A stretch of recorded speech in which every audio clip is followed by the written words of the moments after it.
Student friends, we will continue with topic number first, paper number 16, that is fiber optic communication. In yesterday's lecture, we studied about few definitions which are being used for the optical fiber communication. And then we have covered the block diagram of optical fiber communication. In the block diagram, we studied that it consists of a transmitter to which the electrical signal to be communicated is provided as the input. The transmitter contains optical source and its driving circuitry. Driving circuitry changes the bias current of optical source, and accordingly, as the input signal changes, bias current changes. Due to that, the light radiations emitted from the optical source are modulated. It is launched into the optical fiber. If the distance is less, directly optical fiber is connected to the receiver. The receiver that contains the detector that converts so-called optical power into its electrical signal. It is amplified and it is given to the destination for the restoring purpose. If the distance is very large between transmitter and receiver, then one or more optical fibers are going to be coupled with each other by splicing technique. And to maintain the same optical power within the optical fiber, the combination of detector and source are used after certain distance within the fiber, so that everywhere the signal is detected and it is being amplified, it is received, increasing the optical power, it is again recommunicated up to the receiver. Friends, this aspect we have studied yesterday. Basically, optical fiber mainly contains of optical source as a transmitter, detector as a receiver, and in between transmitter and receiver, the optical fiber within which exactly the light radiations are going to be traveling from optical source to the optical detector. Now, in this particular lecture, we are going to study the first device, that is light source, that launches the optical energy into the optical fiber. We are going to study now details regarding the light source. Student friends, try to remember the light sources used to launch the optical energy into the optical fiber should be such that those should be efficient to launch the optical energy, and also their dimensional characteristics should match with the aperture of the optical fiber. And such two light sources are going to be used in the optical fiber communication to launch the optical energy into the optical fiber. One is light emitting diode and second one is the laser diode. Both are heterojunction semiconducting diodes. Both have different band gap energy. As a being, they have different band gap energy. They have heterojunction semiconductor devices. The light emitted by them are going to be gets modulated by changing its bias current. Both of them have got high efficiency, and also their dimensional characteristics, geometrical characteristics are well matched with the dimensions of the optical fiber. LED is coherent, non-coherent light source, whereas laser diode is coherent light source. Out of that, any can be used as a light source.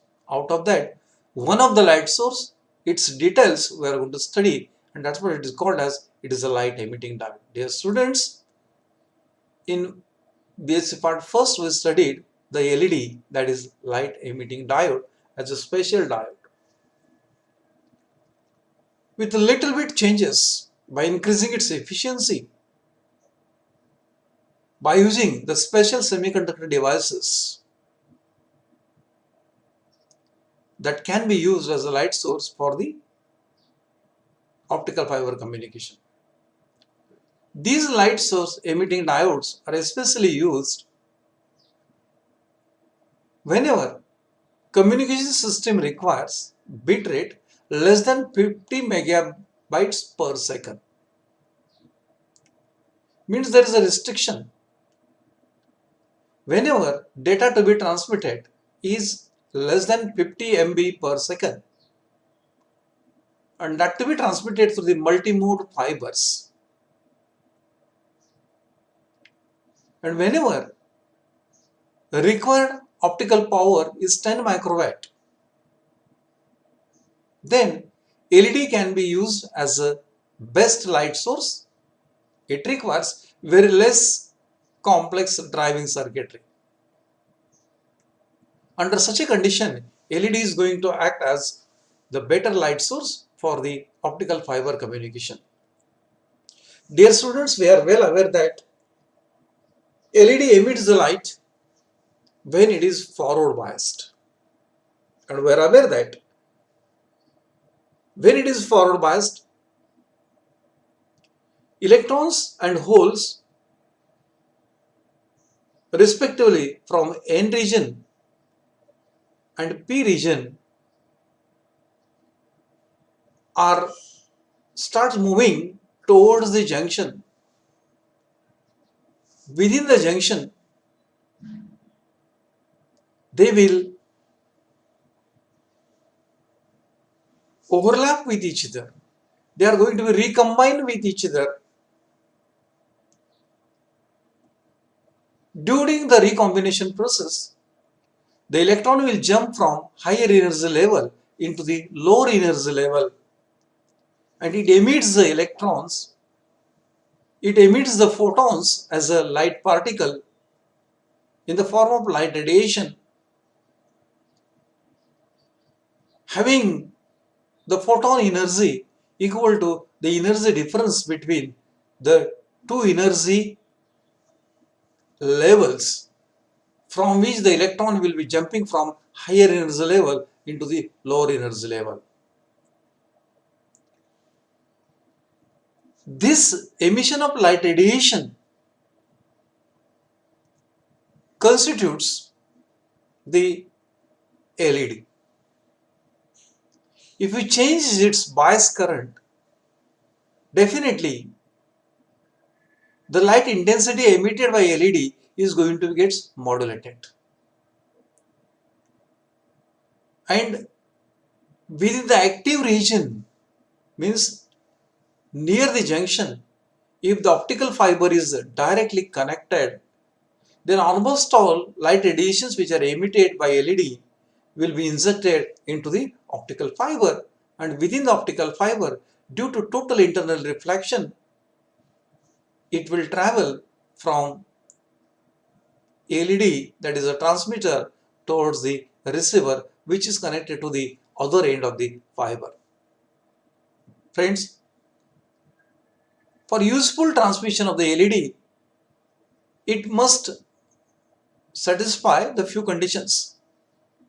And one of the conditions is that it must possess the high radiance. Its radiance should be high.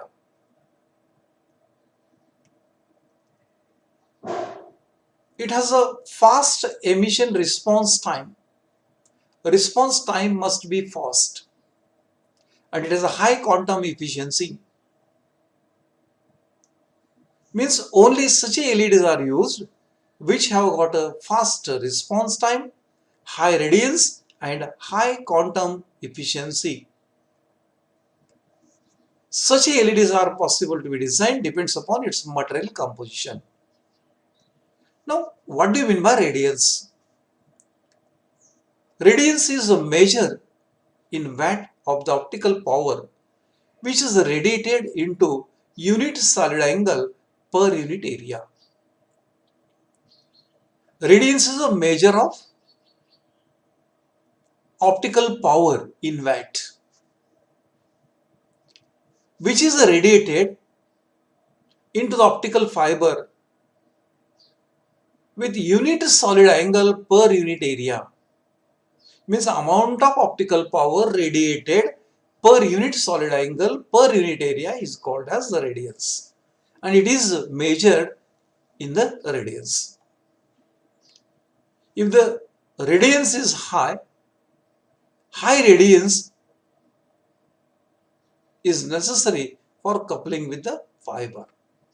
Means high optical power is going to be launched into the optical fiber. So that's why LED must possess the high radiance. Second characteristic must possessed by the LED, and it must have the fast response time. The emission response time is the delay between application of the current pulse on set of optical emission. Meaning thereby, when you apply the biasing current to the LED, after application of the biasing current, how much time it will take to radiate the light intensity? How much time it will take to recombine the electron and hole within the depletion region so that amount of light intensity will be emitted? That time you can call it as it is a response time. This response time should be fast. Must immediately after applying the bias current to the LED, it should emit the light radiations. The gap between application of the light current, biasing current to the LED and emission of the light radiation must be as less as it is possible so that the response time of the LED is going to be improved. It is a limited bandwidth with which the source can be modulated directly by varying the current. Means the response time is going to depends upon the bandwidth. So bandwidth will put the restriction on the response time, and accordingly the light intensity is going to be gets modulated.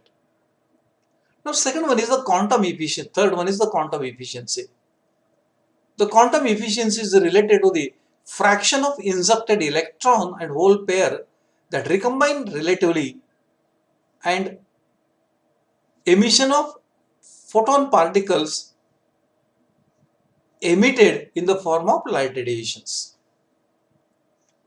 In general, we can say quantum efficiency, it is the ratio of amount of photon particles emitted in the form of light radiations to the number of electron and hole recombination that takes place within the depletion region. This quantum efficiency must be as high as it is possible. If it is high, then more and more electron hole recombination is possible. If the more and more electron hole combination is possible, more and more photons are going to be gets injected in the form of light radiations. Thus, by adjusting the proper response time, by adjusting the high quantum efficiency, and also with high radiance, LED can be used as an optical source, light source for the optical fiber communication. All these characters can be achieved by confining the charge carrier to be stimulated optical emission in the active region. Means within the active region only,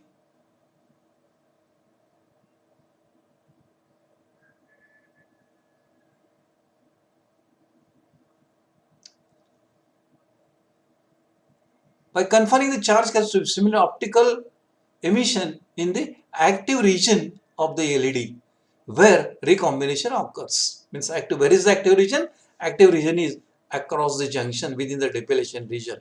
There only optical fiber is directly connected where the confinement that takes place. So that maximum optical radiations are going to be launched into the optical fiber. Such LEDs are constructed, means all those characteristics, all those dimensions which are well suitable for the optical fiber, such a LED are constructed by using the material like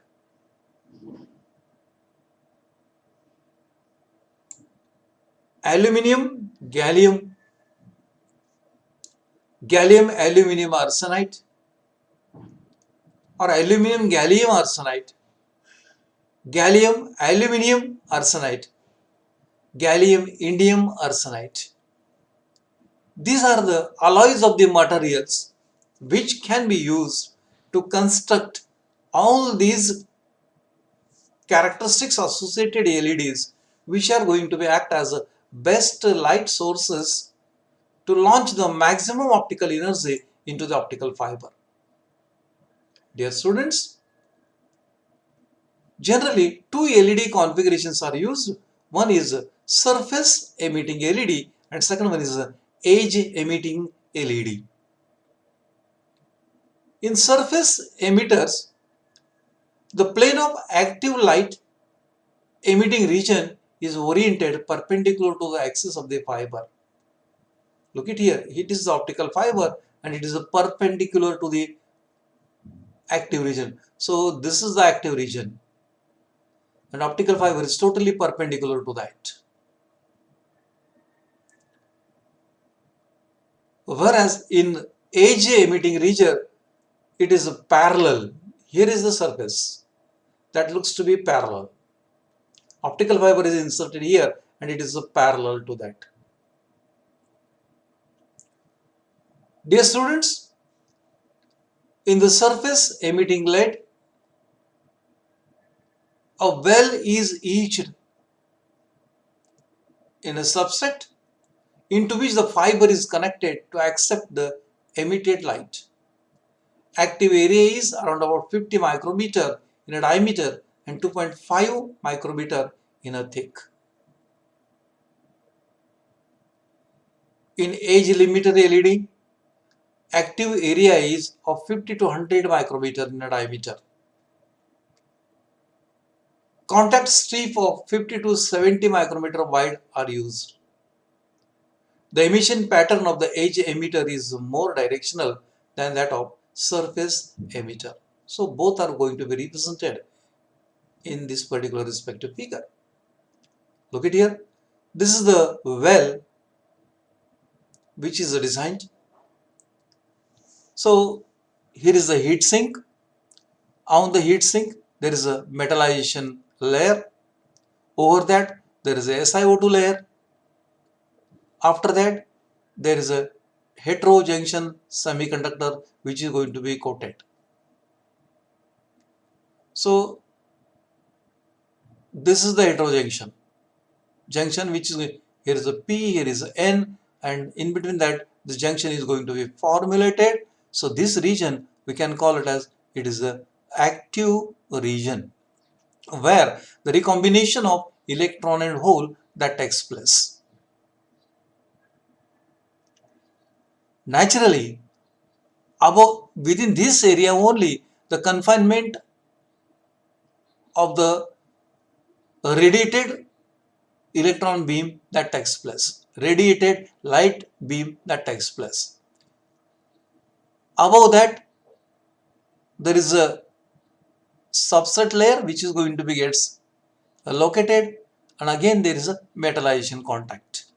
So here is a metallization contact, here is a metallization contact. In between these two metallization contact you can connect the biasing current or signal to be communicated through the optical fiber is connected between these two metallizing contact.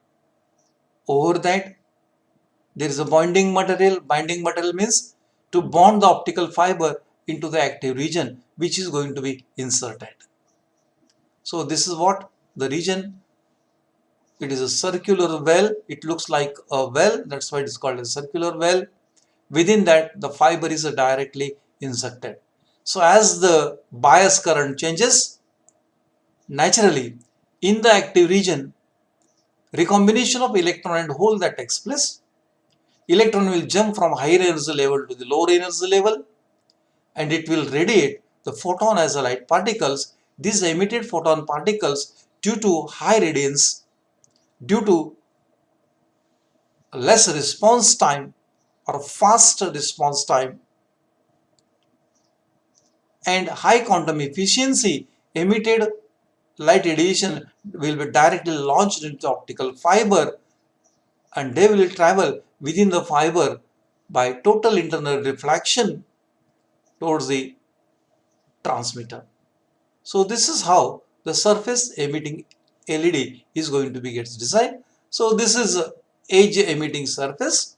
Here some optical properties are going to be gets utilized. Optical mirrors cavity is going to be generated.